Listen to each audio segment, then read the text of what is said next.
I mean, what if I was dead? I think my house would be a pretty good thrift shop after I'm gone. So I recently was helping to clear out a family member's home after he passed away.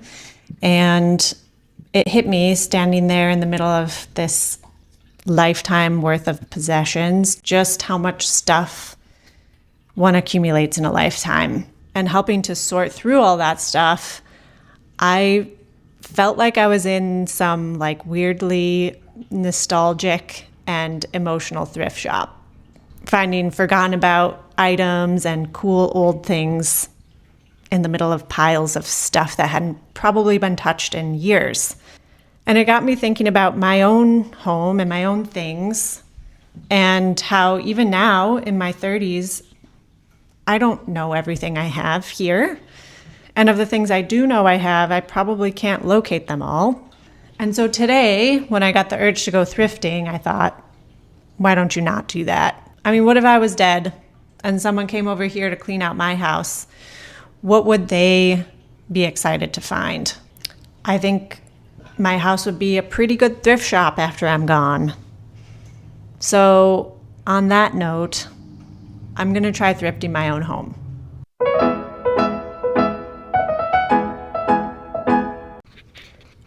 I'm going to start in my basement. Now, I realize that if someone was actually thrifting my house, they wouldn't be looking in the corners of the basement to start. They'd be looking at things that are out and about and in use and obvious.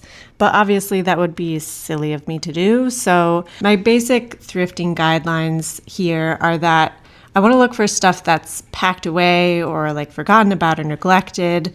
And I'm trying to treat this like any normal thrift day, where I might have a couple of things in mind that I would love to find, but mostly I'm just trying to be open to finding what I do find and letting things sort of like spark creativity and trying to see things more for their potential than what they are just like on their face. So I'm keeping all of that in mind as I'm starting to sort of sort through these random piles.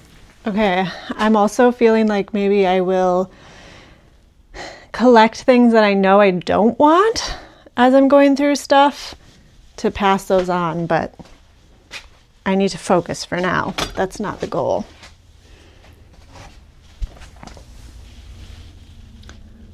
I think this is Halloween costumes from when I was a kid. Oh boy. Okay.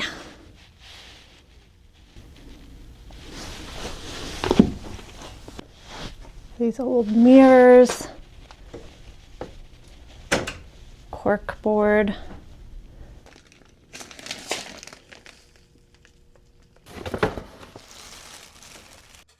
I wasn't even sure I was going to have enough stuff to make this idea work, but it became clear pretty quickly that I was wrong.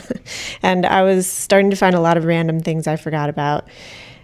It's kind of like when you go to pack before a move and you're like, oh, it won't take me that long. I don't even have that much stuff. Yeah, no one's ever been right about that. It always takes longer than you think it will to pack because you have more stuff than you think. So anyways, my home is kind of an accumulation of things from childhood or different places I've lived that I never unpacked or just like don't have the right place for here, or things that I've thrifted and never actually got around to using.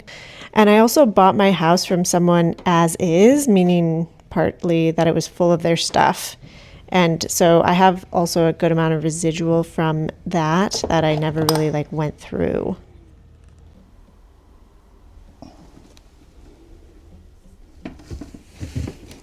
Oh my God. Simon Says, and a Beanie Baby. Blast from the past.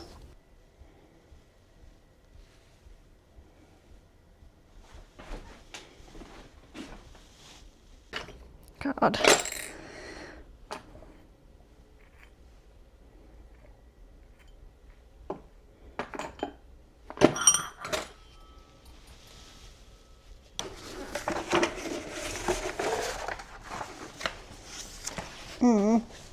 This was one day after I was born.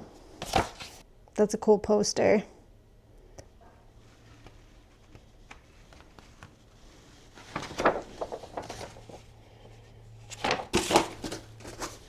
Okay, now I'm getting into boxes of stuff from like childhood.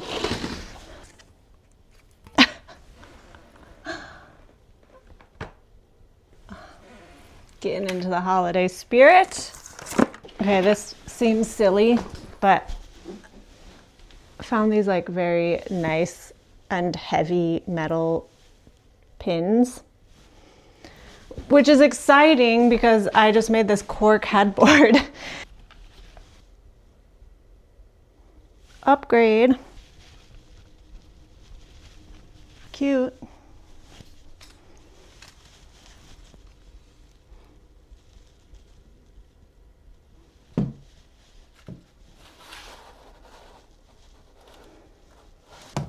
So I continued on with exploring all the most unflattering parts of my home, all the cluttered piles and closets and everything like that, in hopes of finding some forgotten treasures or at least some objects with potential. Dusty. These are all clothes or fabrics that need some sort of repair that I just have never gotten around to dealing with. Last, I headed out to my garage. This looks very cluttered, and it is definitely, but it's kind of an organized clutter. I had set it up for a garage sale recently, so I had spent a lot of time going through everything out here already, and so I didn't spend a whole lot of time in the garage.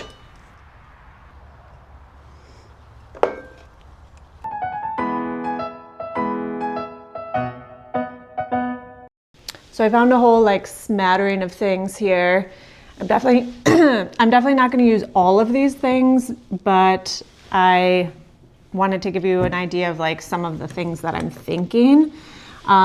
So there are certain things that I just like found that I'm going to use as is that I forgot that I had, like, you know, containers, like cute little tins and stuff like that I can use for organizing stuff, blah, blah, blah.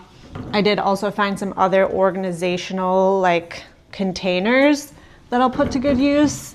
And then there are some other things that require like a bit of work, crafting and repairs and stuff like that.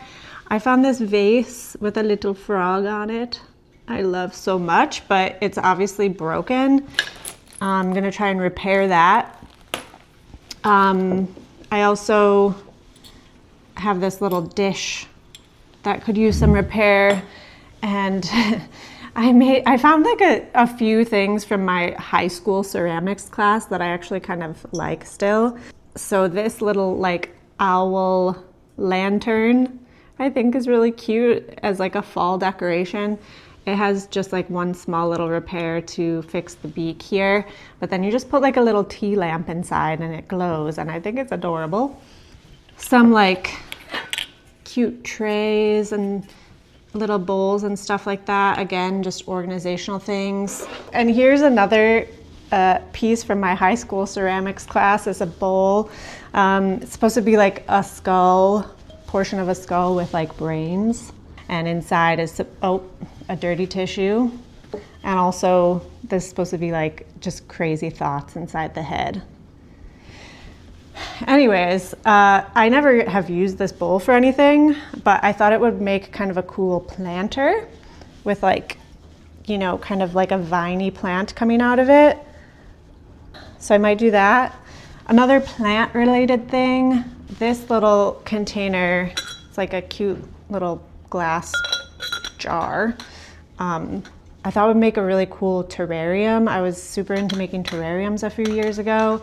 I still have some of that stuff, so I might make a little one in here. What else? I have fabrics that it's a little bit more ambitious, but I've thought about making some pillows. These are some old curtains. I have, I don't know, just like these random fabrics. So I might do something with that, maybe make a little pillow or two. And then I did find a bunch of stuff like in the art realm. So like this box has a bunch of photographs that I took, you know, little like random paintings and things. And yeah, I don't know, I might just like try and match up some of this artwork with some frames. I have a bunch of frames that are just like sitting around. and just try and get some of that stuff up on the wall. I found a bunch of these sun prints that I made too. I was really into this for a little while, but these were just like in a pile in my closet. So maybe I'll do a little sort of series with those. Lots to choose from. And I'm definitely not going to get up to all of this today or probably ever, but I'm going to pick a few things and get started on them and just see where it takes me.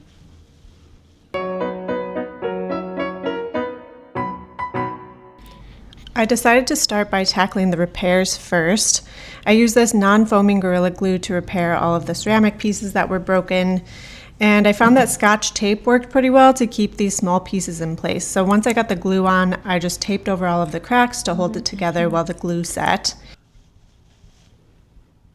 And after about 24 hours, I was able to peel the tape off, and these were all pretty much good to go.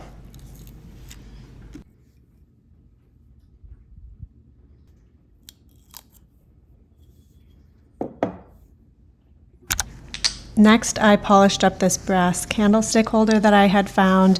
It was pretty badly tarnished, so it took me a few rounds of polish to get it nice and shiny, but I just kept at it for a few minutes and it turned out really nicely.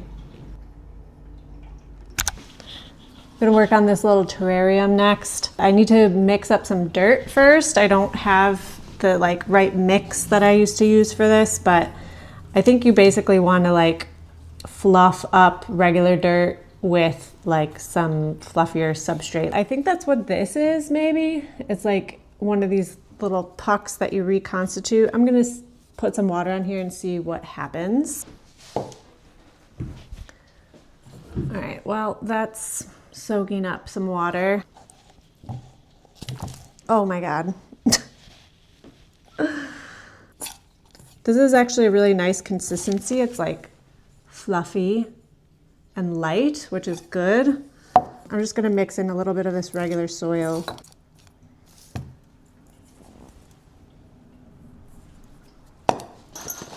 I add small stones to the bottom so that it has good drainage, and then I also cut a little piece of screen to go in between that and the dirt so that the dirt doesn't settle into the stones over time and mess up the drainage.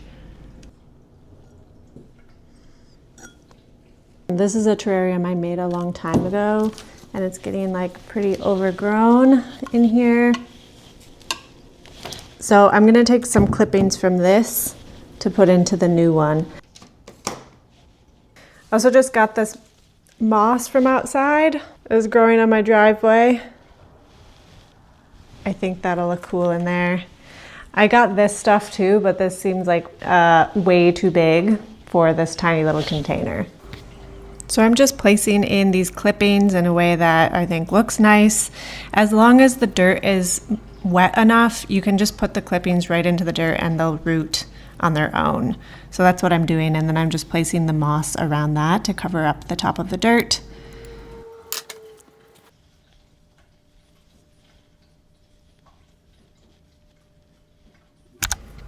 Next, I got into some of the artwork. So I had a bunch of these square photos that I thought could work well in this square frame that I had. So I got started on taking this apart. It was actually kind of challenging to get it apart. There were a bunch of small staples that had to be pried out, but I was also surprised to find that this mat was taped to the backing. So it was pretty difficult and messy to get apart. But once I got it separated, I just tested out a few of the pictures and chose this one of a tree frog I took at my parents' cottage. It always feels very special to spot a tree frog there, and I love this photo not only because of that, but also because in the background you can see the cozy cottage dining room, and I just love the way that this photo captures so much of the magic I feel in this place. This is actually a card that my brother sent to me probably 10 years ago now that I've just hung on to because I loved the painting on the front, so I decided I would cut that out and get it into a frame. So I just traced the glass. I find that to be the easiest way to get the right size. And then as just a little homage to the fact that it was a note from him, I put his signature on the back for safekeeping.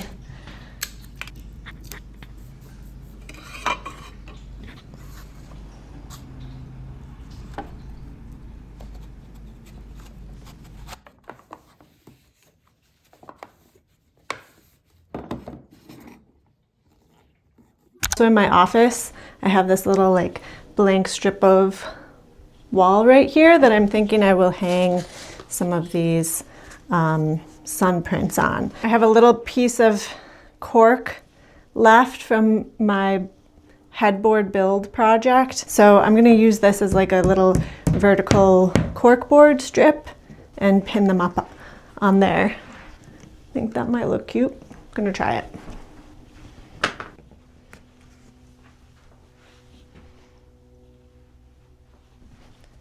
Okay, now for some of the more practical stuff I found. I used this container to organize some games and things in my TV console. Just sort of like jigsawed these things in there and then rearranged the cabinet a bit to fit this container in. And it's great. It makes me happy. Makes me happy to open this door now. So lovely. Now on to container number 2. I put this one on my desk to have a place to collect papers that need to be recycled or shredded. I don't have a bin up here, so this is a nice small alternative that just, I think, looks nicer than a pile of loose trash papers on the desk. This is where I make coffee every morning, and I usually put cinnamon on top, and every morning is like a crapshoot as far as if I'm gonna be doing the cinnamon challenge or not, because it's impossible to regulate how much comes out of this. Even with these holes, it's like way too fast. So I thought I would put that in here. This is kind of like absurdly large, but whatever. I have it and I think it'll look nice. And I think the holes are a much better size.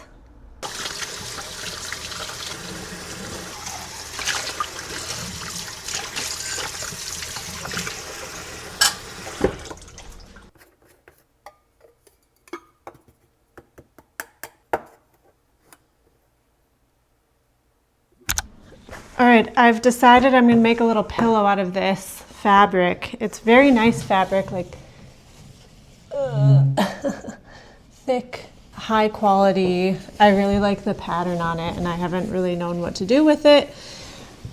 I'm gonna make a little pillow for my bed. Just something that like I find when I'm like leaning back to read in bed, I gotta use some neck support.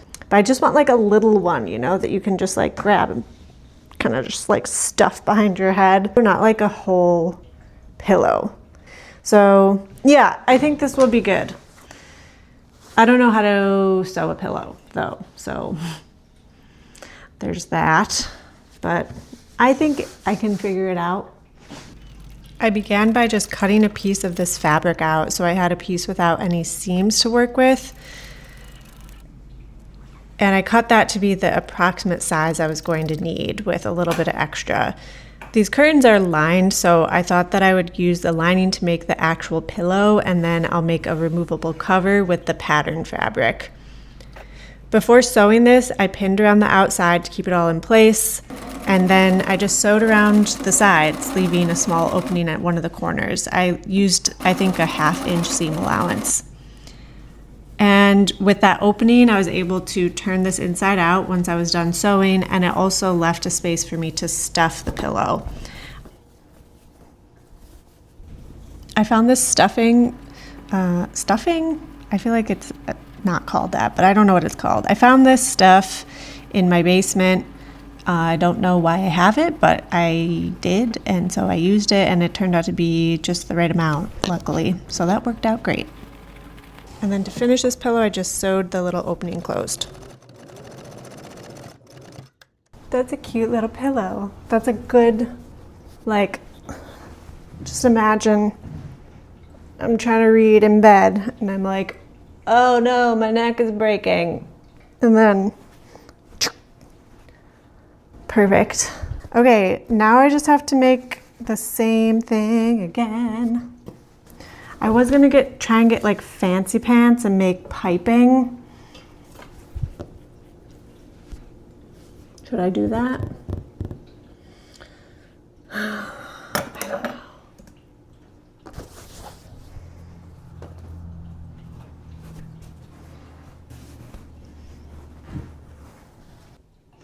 The cover was theoretically even more simple than the pillow was to sew, but for some reason I just kept running into issues. I don't know what was going on, but it was going on.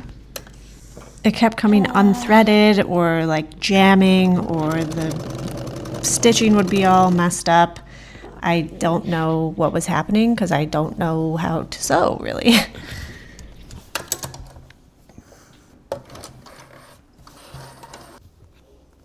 What the hell? Well, okay, well, I confirmed I'm not a seamstress.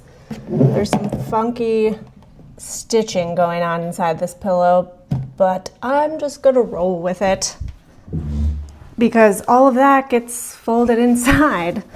Hide my mistakes. I get to hide my mistakes. So, just gonna carefully turn this inside out.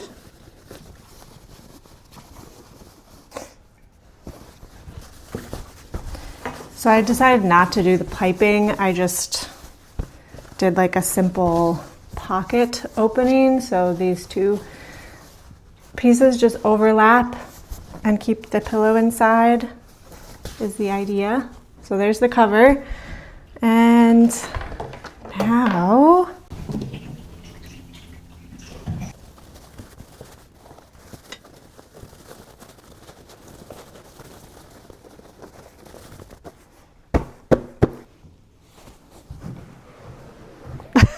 camera angles are crazy. I need to get a better tripod situation, but here's the pillow.